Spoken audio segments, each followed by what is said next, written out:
Indo British advanced pain clinic నొప్పి మాయం surgery దూరం ఫర్ అపాయింట్మెంట్స్ 9155515563.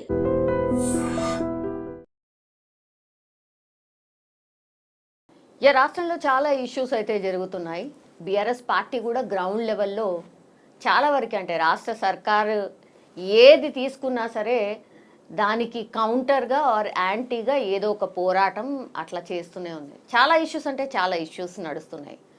మాట్లాడదాం. మనతో పాటు ఉన్నారు మంత్రిని మాజీ ఎమ్మెల్యే పుట్ట మధు గారు. ఒక్కసారి మాట్లాడే ప్రయత్నం చేద్దాం. వాట్ ఈజ్ హ్యాపెనింగ్ రాష్ట్రంలో? కాంగ్రెస్ సర్కార్ ఎట్లా పనితీరు బాగుందా? ఏమవుతుంది?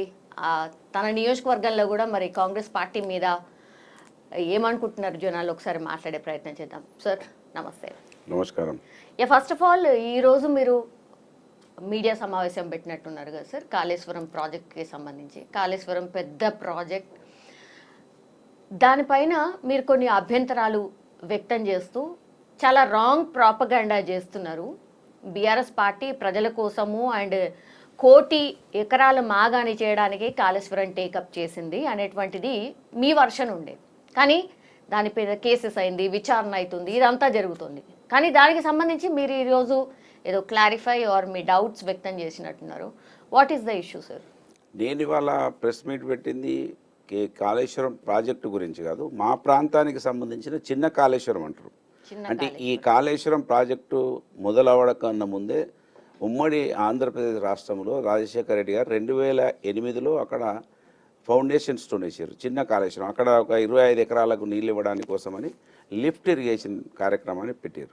సో దాని మీద మొన్న ఉత్తమ్ కుమార్ రెడ్డి గారు అండ్ మా మంత్రి ఎమ్మెల్యే గారు ఇద్దరు రివ్యూ చేసినటువంటి క్రమంలో 571 కోట్ల రూపాయలు చిన్న కాళేశ్వరానికి మంజూరు అయినట్టుగా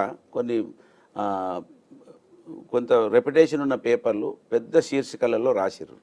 మొత్తం దాన్ని ఆరాధిస్తే కొత్తగా దానికి మంజూరైన ఏం లేవు. వాళ్ళు ఏదైతే జూన్ జూలైలో ఒక టార్గెట్ పెట్టుకున్నారు, ఇది ఫాస్ట్ ట్రాక్ ప్రాజెక్ట్ అని నిర్ధారించి ఆ ఫాస్ట్ ట్రాక్ ప్రాజెక్టు 3 నెలలలో ఇక్కడ వరకు పనిచేసి నీళ్ళు ఇస్తామని ఒక టార్గెట్ పెట్టుకున్నారు. ఆ టార్గెట్ని రీచ్ కాలేదు. అక్కడ కనీసం ఇప్పటి వరకు వీళ్ళు వచ్చిన 11 నెలల్లో ఫాస్ట్ ట్రాక్ అనే ప్రాజెక్టు నామకరణం చేసి ఇప్పటి వరకు ఒక ఎకరాన్ని భూమి సేకరించలేదు.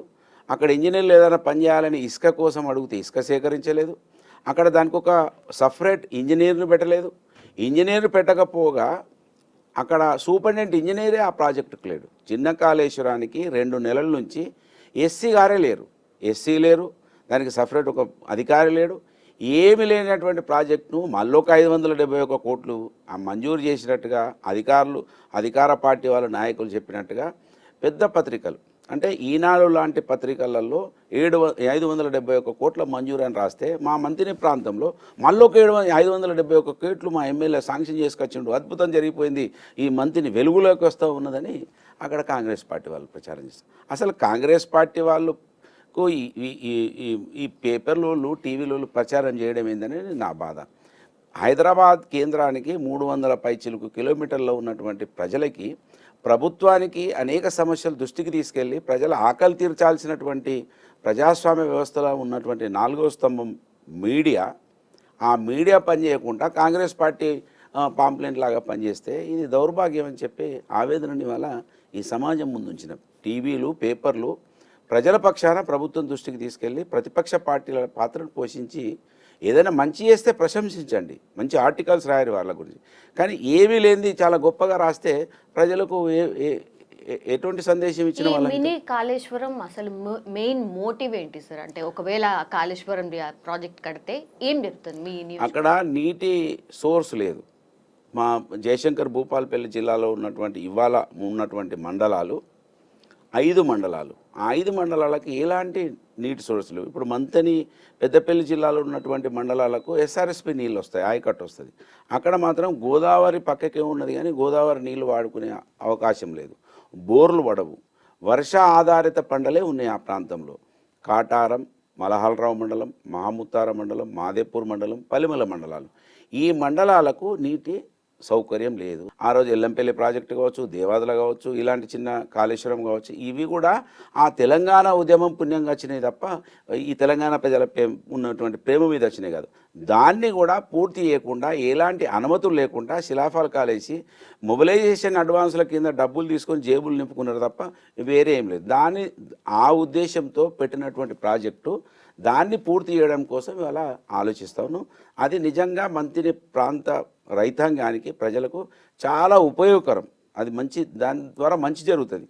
ఇవాళ ఆ కాళేశ్వరం ప్రాజెక్టు కూడా 3 పంటలు నీళ్ళు రావాలంటే కేసీఆర్ గారు కట్టినటువంటి మేడిగడ్డ బ్యారేజ్ ఏదైతుందో ఆ బ్యారేజ్లో నీళ్లు ఉండడం వలన ఈ చిన్న కాళేశ్వరం ప్రాజెక్టు 3 పంటలకు నీళ్ళు ఇవ్వచ్చు.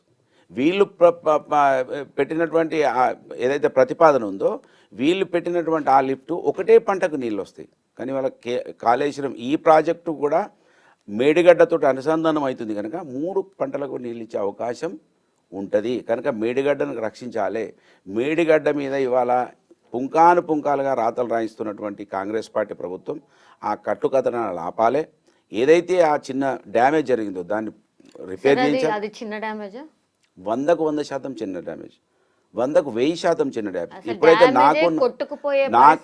కొట్టుకపోలేదు కదా, కొట్టుకపోతుంది అన్నారు. ఇంకా మీరు ఒకటి నేను మిమ్మల్ని అడుగుతున్నా, మేడిగడ్డ కాదు అన్నారం దగ్గర బుడగలు వస్తున్నాయి పోతుంది ఇది కూడా అన్నారు. అన్నారం ప్రజలు నవ్వుతూ ఉన్నారు. కట్టే రోజు నుంచి కూడా నీళ్లు బుడగల్లాగా వస్తున్నాయి, అది పెద్ద ప్రమాదం కాదు. అనేక మంది సైంటిస్టులు వాళ్ళు తీసుకొచ్చి క్వాలిటీ వాళ్ళని ఇంజనీర్స్ని తీసుకొచ్చి వాళ్ళు సర్వే చేయించుకున్నారు. ఆఫ్ఘాన్ ఇంజనీరింగ్ వాళ్ళు బొంబాయి కంపెనీ వాళ్ళ అప్పుడే సర్వే చేయించారు. ఇవాళ అన్నారం ప్రజలు చదువుకొని వాళ్ళు నవ్వుతూ ఉన్నారు. అని ఈ ప్రాజెక్టుకి ఏం కాదు, ఈ ప్రాజెక్టు మేము అయిన కొద్ది రోజులలోనే మత్స్య సంపద వచ్చి నీళ్లు గ్రౌండ్ వాటర్ పెరిగి మేము సంతోషంగా ఉన్నాం. దాదాపు 200 పైచిలకు మంది చేపలు అమ్ముకొని బతికినారు అతి తక్కువ సమయంలో 2 సంవత్సరాలలోనే. అంటే ఈ విధంగా వాళ్ళు ఇవాళ అన్నారం, కాళేశ్వరం, మేడిగడ్డ అదైంది. మీకు పైన ఉన్నటువంటి సుందిల్లా బ్యారేజీ ఏమైంది? దాంట్లో కూడా నీళ్ళు ఆపుతలేరు వీళ్ళు. కక్ష కట్టి ఆ ప్రాజెక్టును అపహాస్యం చేసి ఆ ప్రాజెక్టు వలన కేసీఆర్ గారిని దోషిగా చూపించే క్రమమే తప్ప అది ఏమీ డ్యామేజ్ కాలేదు. నాకున్న సమాచారం ప్రకారం ఈ మధ్యలో దాన్ని ఏదైతే క్వాలిటీ చెక్ కోసం వీళ్ళు పంపించారో ఆ క్వాలిటీ చెక్ కూడా ఎంతైతే వీళ్ళు లెవెల్స్ ఉంటాయో, ఎంతైతే క్వాలిటీ ఉంటుందో అంతకన్నా ఇంకెక్కువ 1% ఎక్కువ ఉన్నట్టుగా రిజల్ట్ కూడా వచ్చింది. అది కొద్ది రోజుల్లో మీరు చూస్తారు. విచారణ జరుగుతోంది సార్. విచారణ జరిగిన తర్వాత దానికి రిపోర్ట్ వచ్చిన తర్వాత అంత బాగుంది అనుకుంటే నిజంగా మీరన్న అన్ని కూడా పాసిబుల్ అవుతాయి. విచారణ జరుగుతుంటే కూడా మీరు ఒక ఇల్లు కూలిపోతుంది, లేకపోతే ఇల్లు కాలిపోతుంది. ఇల్లు మొత్తం నిర్మాణం చేసేదాకా మీరు రోడ్డు మీదనే ఉంటారా? రోడ్డు మీదనే ఉండాలా? రోడ్డు మీద వండుకొని తింటున్నారా? పక్కింటికి పోయని ఉంటారు, కిరాయి కన్నా తీసుకొని ఉంటారు, లేకపోతే ఇమ్మీడియట్లీ స్ట్రక్చర్ ఒక పూరి గుడిసేసుకొని అని ఉంటారు కదా. వీళ్ళు ఆ విధంగానే చేయాలి కదా. రిపోర్ట్ వచ్చేదాకానైతే మాకు అన్నం పెట్టవా? రిపోర్ట్ వచ్చేదాకా మాకు పంటలు పండించుకునే అవకాశం ఇవ్వవా? ఏదో చేసి మాకు అన్నం పెట్టాయా నువ్వు రిపోర్ట్ తీసుకొని ఏం చేస్తావో చేసుకో, మాకు సంబంధం లేదు. ప్రజలనైతే కాపాడు. ఇవాళ మా ప్రాంతంలో 700-800 మీటర్ల లోతుకు వెళ్ళినటువంటి నీళ్లు 300-200 మీటర్ల పైకి వచ్చినాయి. నీళ్ళు 300 ఫీట్ల పైకి వచ్చినాయి. నీళ్ళు మీద ఉండే మళ్ళీ 700-800 ఫీట్లు పోయినాయి. ఇవాళ స్పష్టంగా చూస్తున్నారు. మొన్నటి ఎండాకాలం అయితే అయ్యా రక్షించండి, బతికించండి అని రైతులు కనబడ్డ నాయకుని కాళ్ళు మొక్కిండ్రు. నీళ్ళు ఇవ్వలేదు, ఎల్లంపల్లి నింపలేదు, అనేక ఇబ్బందులు చేస్తున్నారు. ప్రాజెక్టు పేరు మీద గిన్ని సంవత్సరాలు చూడాలన్నా? నువ్వైతే మొత్తం చెకింగ్ అయింది, ఇన్వెస్టిగేషన్ వేసినావు. ముందే దాన్ని కనీసం ఒక కాపర్ డ్యామ్ కట్టు. మన తెలంగాణ ప్రాంతంలో ఇసుక బత్తాలు వేసి కూడా నీళ్ళు ఆపి పొలాలకు చేనులకు నీళ్ళు ఇచ్చిరమ్మా. ఇసుక బత్తాలు వేసి ఒక మన మత్తడి తెగిపోతే ఒక తూము కాడ గండి పడితే ఆ తూము కాడ మత్తడి కాడ ఇసుక బత్తాలు నింపి ఇసుక బత్తాలు వేసి నీళ్ళు ఆపి పంటలు పండించిర్రు. గా పని చేయి. దాని పేద కుంభకోణం తీసి నువ్వు ఇక నీ అంత సత్య హరిశ్చంద్రుడు లేదు, మిగతా వాళ్ళంతా దొంగలే. చూయించుదాకా మమ్మల్ని అయితే బతికించు. దాని పేరు మీద ఎన్ని రోజులు నమ్ముతావు మమ్మల్ని? నేను అది అడుగుతున్నా. ఇవాళ మా మంత్రి ప్రాంతంలో ఆ మేడిగడ్డ ప్రాజెక్ట్ అనేది ప్రత్యక్షంగా ఇప్పటివరకు మాకు లాభం జరగలేదు కావచ్చు, కానీ పరోక్షంగా ఎంత నష్టపోతున్నాం ఇవాళ కనబడుతున్నది. భూములు పోయినప్పుడు బాధపడ్డ రైతులు ఇవాళ అందులో నీళ్లు నిలవలేకపోతే ఎంత బాధపడుతున్నారు. కానీ ఇవాళ శ్రీధర్ బాబు గారు మీ ప్రాంతం నుంచే ఉన్నారు కదా, ఆయనకు పేరు వస్తుంది, ప్రభుత్వానికి పేరు వస్తుంది అంటే ఎందుకు ఆపుతారు ఎవరైనా సరే? ప్రభుత్వానికి పేరు బీఆర్ఎస్కి వచ్చేటట్టున్నదని గమనిస్తున్నారు వాళ్ళు. బీఆర్ఎస్ పార్టీకి రావద్దు, బీఆర్ఎస్ కేసీఆర్ గారికి రావద్దు, నా ప్రాంత ప్రజలు చనిపోయినా మంచిదే, నా ప్రాంతంలో ధ్వంసమైపోయినా మంచిదే అని. ఇప్పుడు వాళ్ళ నాయన 3 సార్లు ఎమ్మెల్యే, ఈయన ఇవాళ 5వ ఎమ్మెల్యే. ఒక ప్రాజెక్ట్ లేదు, ఒక ఫ్యాక్టరీ లేదు, ఒక 10 మందికి ఉద్యోగాలు లేవు, కానీ వాళ్ళు 7-8 సార్లు గెలుస్తున్నారు. ఎందుకంటే వాళ్ళ తెలివి అటువంటి గొప్ప తెలివి. వాళ్ళు ఎంతసేపు మమ్మల్ని చీకట్లు ఉంచి తప్ప వాళ్ళ వెలుగును మేము చీకట్లు ఉంటే తప్ప వాళ్ళు వెలుగులు ఉండగలుగుతారు. కనుక వాళ్ళు వెలుగులు ఉండాలంటే మేము చీకట్లనే ఉండాలి. కనుక వాళ్ళకు ఆ ప్రాంత ప్రజలతోటి ఆయనకి ఎందుకు ప్రేమ ఉంటుంది? ఎందుకు గెలిపిస్తున్నారు మరి? ఏం చేయకపోతే ఎందుకు గెలిపిస్తున్నారు? దీని మీద రీసెర్చ్ జరగాలి. ఐ డ్రీమ్ టీవీ వాళ్ళు ఒక రీసెర్చ్ను నిజంగా చేయాలంటే మీరు ఒక రీసెర్చ్ని చేయండి. ఇది చాలా అద్భుతమైన పాయింట్. ఎందుకు గెలిపిస్తారనేది ఇది ఒక రీసెర్చ్ సెంటర్ మంత్రిని అంటే మీరు ఆశ్చర్యపోతారు. ఎందుకు గెలిపిస్తారు అనేది మీరు ఎవరినైనా పంపిస్తే తెలుస్తుంది. ఎందుకంటే ఒక 10 మందికి వాళ్ళ సొంతంగా ఉద్యోగాలు పెట్టలేదు. పివి నరసరావు మంత్రి నియోజకవర్గం నుంచే సీఎంగా కూడా వివరించారు. ఆయన 2 బ్రిడ్జిలు కట్టిండ్రు, 2 చెరువులు పోయించారు. తదనంతరం వచ్చినటువంటి ఇవాళ ఎమ్మెల్యే వాళ్ళ తండ్రి ఒక బ్రిడ్జి కూడా కట్టియలేదు, ఒక ప్రాజెక్టు కూడా కట్టియలేదు, ఒక ఫ్యాక్టరీ కూడా పెట్టలేదు. వీళ్ళ కుటుంబానికి సాఫ్ట్వేర్ కంపెనీ లేదు, ఒక సాఫ్ట్వేర్ కంపెనీ కూడా లేదు, అయినా గెలుస్తున్నారు. అదే బ్యూటీ ఆఫ్ మంతని. డెమోక్రసీ అక్కడ ఎంత గొప్పగా వర్ధిల్లుతున్నది అనే దానికి నిర్వచనమే వీళ్ళ గెలుపు. సార్ మీరు మంత్రిని ప్రజల్ని ఉద్దేశించే మాట అంటున్నారు అంతే కదా? ఓటర్స్ ఎవరైతే ఓట్లేసారో వాళ్ళనే అంటున్నారు మీరు. నేనంటే నాయకులను అంటున్నా. ఏ నాయకులైతే ప్రజాస్వామ్యాన్ని కనబడకుండా చేసిండ్రు, ఏ నాయకులైతే ఓటు హక్కు విలువను తెలియనీయకుండా చేసిర్రో ఆ నాయకులు ఎవరైతే ఉన్నారో వాళ్ళు బాధపడాలి, వాళ్ళు అవమానపడాలి. ఖచ్చితంగా ఈ దేశంలో రాజ్యాంగం గురించి చర్చించబడాలి. ఇవాళ రాహుల్ గాంధీ గారు రాజ్యాంగం బుక్కును పట్టుకొని తిరుగుతున్నారు. ఆ బుక్కు మా మంత్రిలో ఉన్న కాంగ్రెస్ నాయకులు పట్టుకొని తిరగాలి. రాజ్యాంగం ఏం చెప్పింది, ఆ రాజ్యాంగం మంత్రిలో ఏం అమలు అవుతుంది, ఏం అమలు కావాల్సింది ఉండే, అయిందా ఇంకెక్కువ అయిందా అనేది ఇవాళ కాంగ్రెస్ పార్టీ వాళ్ళు మంత్రిలో రాజ్యాంగం గురించి చర్చ చేయాలంటున్నాను. నేను ప్రజలు బాధపడతలేదు. నేను మంత్రిలో ఎలక్షన్లలో కూడా స్టేట్మెంట్ ఇచ్చిన, మీరు గెలుస్తున్నారంటే మీరు అవమానపడండి అంటున్నా. నేను వాళ్ళు అవమానపడాలి, ప్రజలు అవమానపడడానికి లేదు. ఎందుకంటే ప్రజలకు అనేక విషయాలు తెలియకుండా వీళ్ళు ఒక మంచి ముసుగేసుకొని, గొప్పవాళ్ళుగా ముసుగేసుకొని, ఒక కులం ముసుగేసుకొని వీళ్ళు అజమాయిషి చేస్తున్నారు, చలామణి అవుతున్నారు. సార్ కులం ఎక్కడికి వెళ్ళి వచ్చింది సార్? మొత్తం అదే కులం ఉంటుందా అక్కడ? అంటే కాదు కదా అమ్మా. ఇవాళ కూడా కుల ప్రభావం లేదనేది ఎవరన్నా మీలాంటి వాళ్ళు అంటున్నారంటే అమాయకులను నేను అంటున్నా. పెద్దవాళ్ళను ఒక రకంగా, చిన్నవాళ్ళను ఒక రకంగా ఇవాళ కూడా చూస్తున్నారు. ఈరోజు కూడా కులాల భేదాభిప్రాయాలు, ఇంకా అంటరానితనము, అస్పృశ్యత మా మంత్రిలో ఉంది. అందుకే మిమ్మల్ని రీసెర్చ్ చేయమంటున్నా నేను. మంత్రిలా ఇతని ఈ కులమని, ఇతని ఈ కులమని.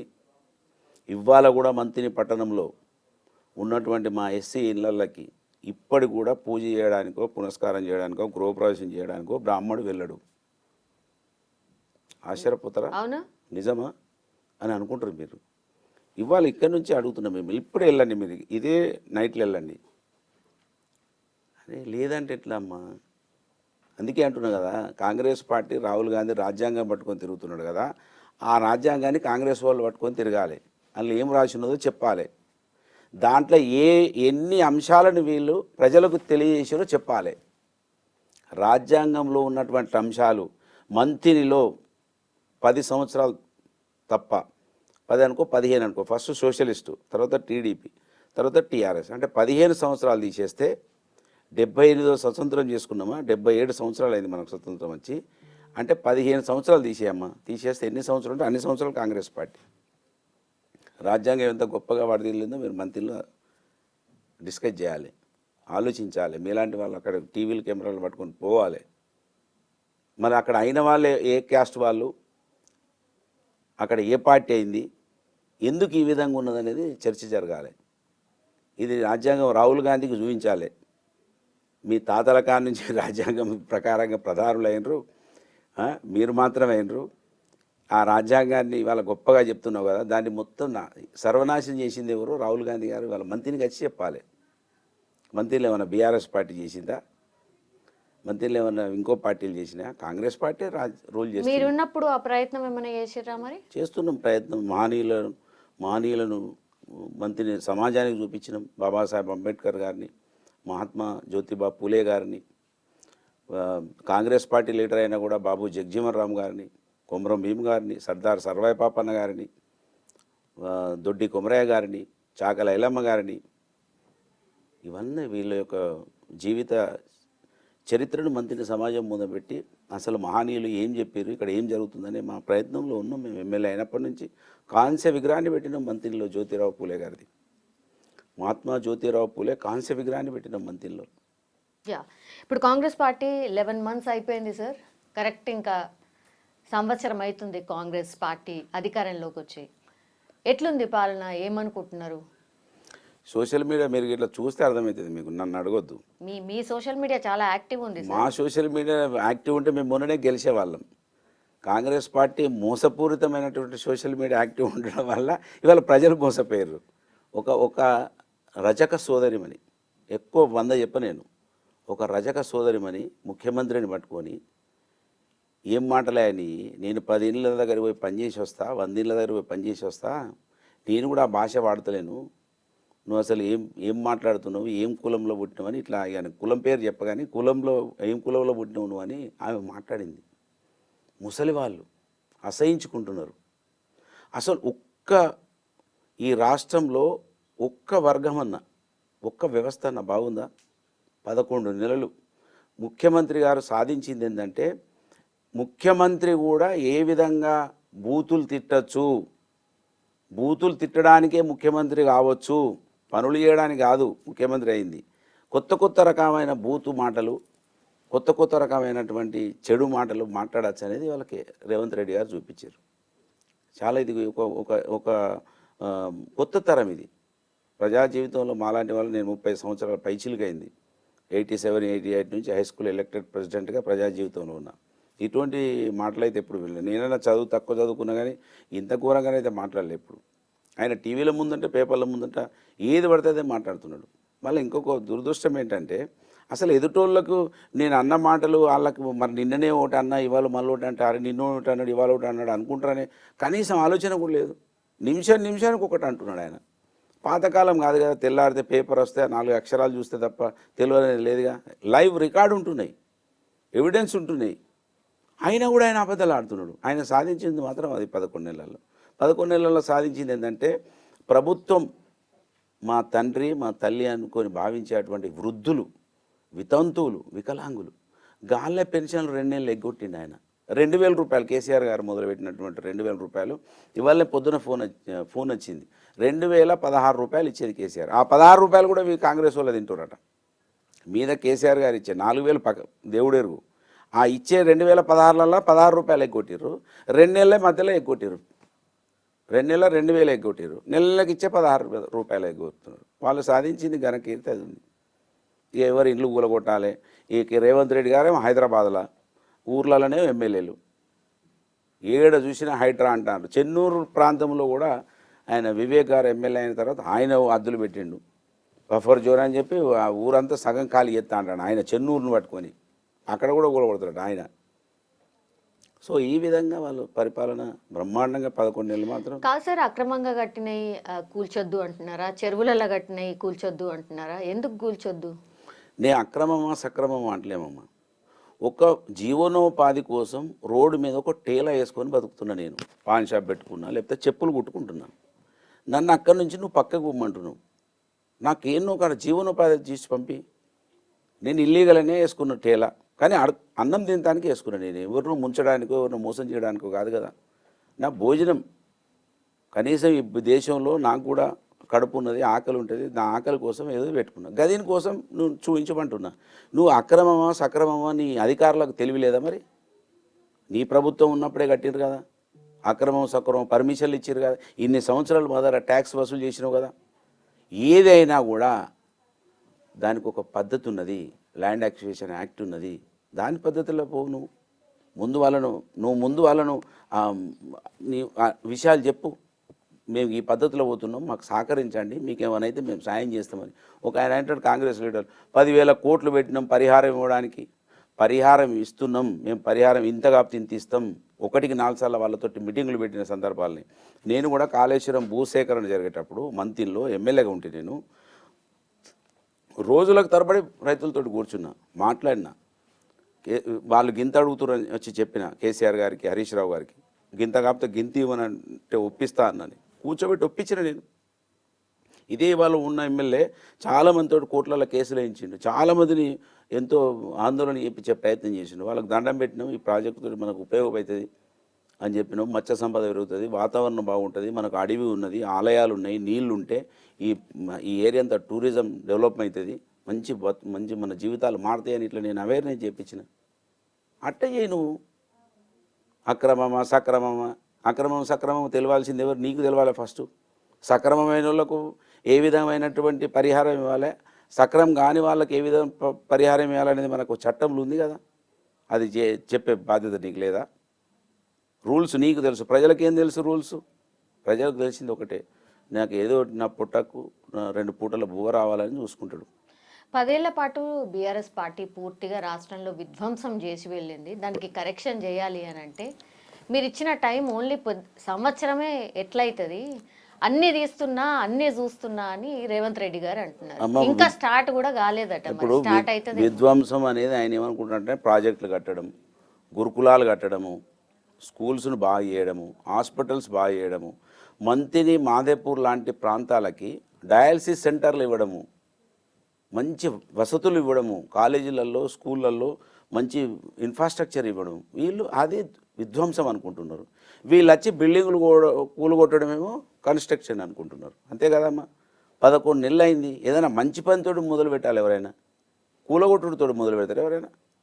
కేసీఆర్ గారు ఫస్టే రచ్చుడే 1000 రూపాయలు పెన్షన్ చేసిండు. 9 గంటల కరెంటును కూడా నాణ్యమైన కరెంట్ ఇచ్చిండు. ఫస్ట్ చెరువుల పూడిక తీత మొదలుపెట్టిండు. గిట్ల పోయిండు మెల్లమెల్ల. ఇప్పుడు రాష్ట్రంలో రిచెస్ట్ రాష్ట్రం మనది, మంచి మిగులు రాష్ట్రం మనది. ఇప్పుడేముంది, అసలు ఏమీ లేదు కదా. ఎందుకు లేదు? మొత్తం దివాలా. ఎందుకు లేవు? మంచి ప్రాజెక్టులు ఉన్నాయి, మంచి ప్రాజెక్టులు ఉన్నాయి, మంచి కరెంటు ఉన్నది, నువ్వు కూర్చున్నటువంటి సచివాలయం ఉన్నది, నువ్వు తిరుగుతున్నట్టు కార్లు ఉన్నాయి. ఆ కార్లు ఏవైతే నువ్వు ఏదైతే కార్ల మీద మాట్లాడినావు, ఆ కార్లో తిరుగుకుంటూ ఆపుతలేవు కదా, అవునా కాదా? పైసలు ఉన్నాయి, పైసలు. నేను ఇల్లు కట్టుకున్నా, నాకు కూడా అప్పు ఉంది. నేను మంత్రి బ్యాంకులో 1.5 కోటి అప్పు తీసుకున్నా. మరి ఇల్లు వాల్యూ చూడవా? మెల్లమెల్లగా అప్పు తీరుతూ ఉంటుంది. ఇల్లు అయితే మిగులుతుంది కదా నీకు. వాళ్ళ ఆస్తులు ఎన్ని ఉన్నది కదా. అసలు నేనేం చేసినో అన్నీ చెప్పినావుగా నువ్వే అధికారంలో రాకముందువి. మేము అన్నీ తెలుసు, మాది 100 సంవత్సరాల పై చరిత్ర ఉన్న కాంగ్రెస్ పార్టీ, మాకు తెలియదు అనే లెక్కలు ఎట్లా తీసుకురావాలనో, ఇట్లా ఇవ్వాలనో. కౌలు రైతుకు కూడా 12,000 ఇస్తానో కదా, ఇచ్చిన కౌలు రైతుకు. రైతు బంధు 5,000 2 పంటలకు ఇస్తాను, సన్నాసి 3 పంటలకు ఇవ్వవా అన్నావు కదా. ఒక్క పంటకన్నా ఇవ్వకపోతే కదా.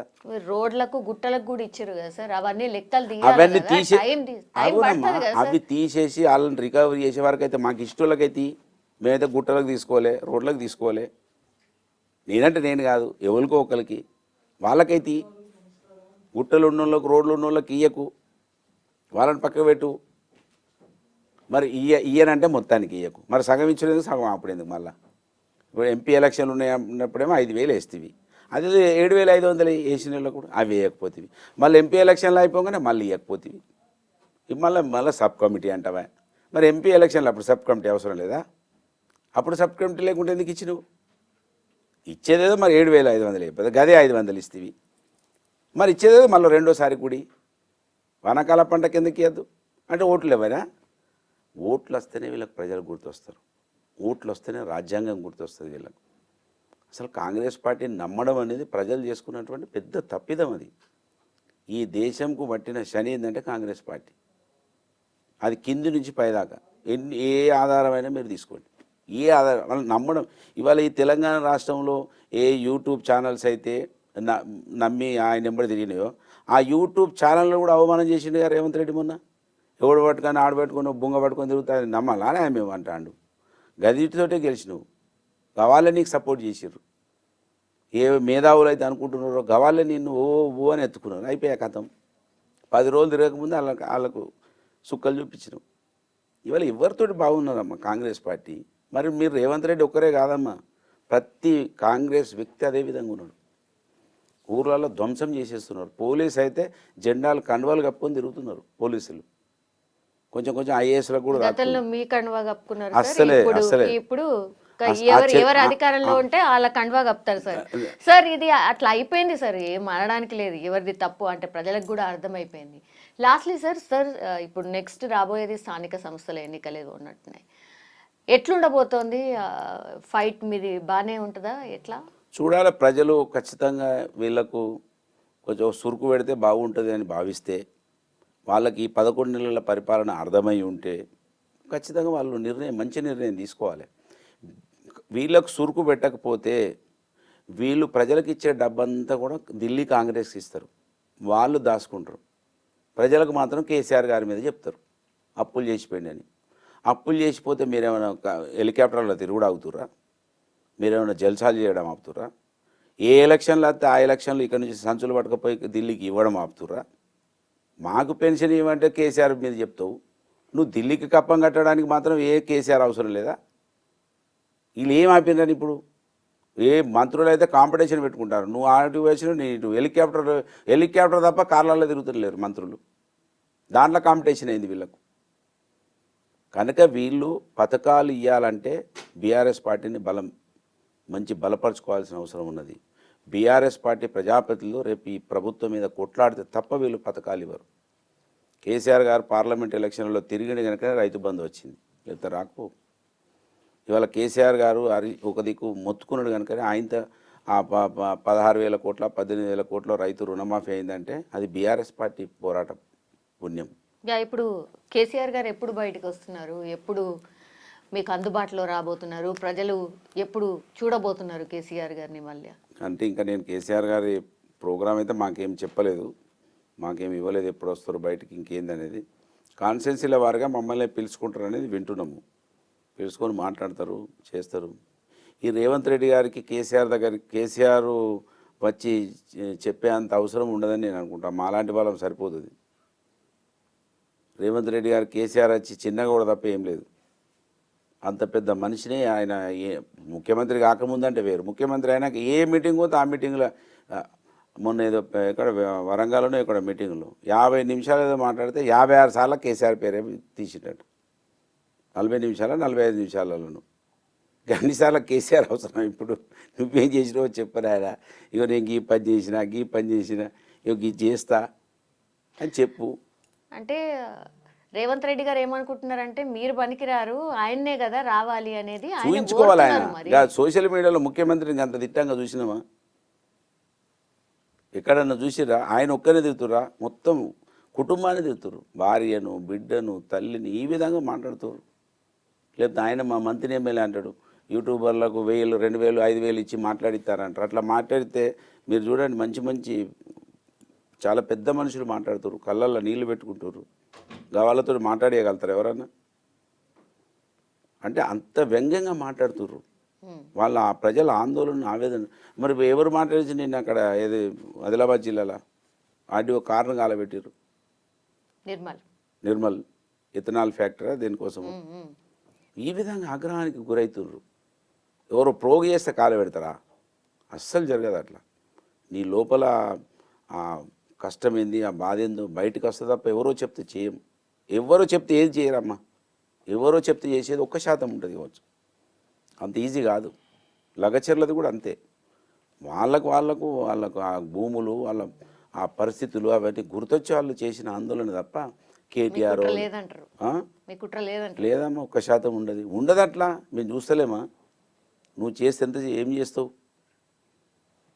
ప్రోగ్ చేస్తే అంత రాదు ఎమోషన్. ఎంత ఎక్కించినా 1 మాట అంటావు, 2 మాటలు అంటావు. 100 మాట్లాడినప్పుడు ఎక్కిస్తాడు, 100 మాట్లాడాడు. నా కోసం పనిచేసేవాడు ఆ లిమిటేషన్ ఉంటుంది. Okay sir, thank you sir, thank you so much. నమస్కారం.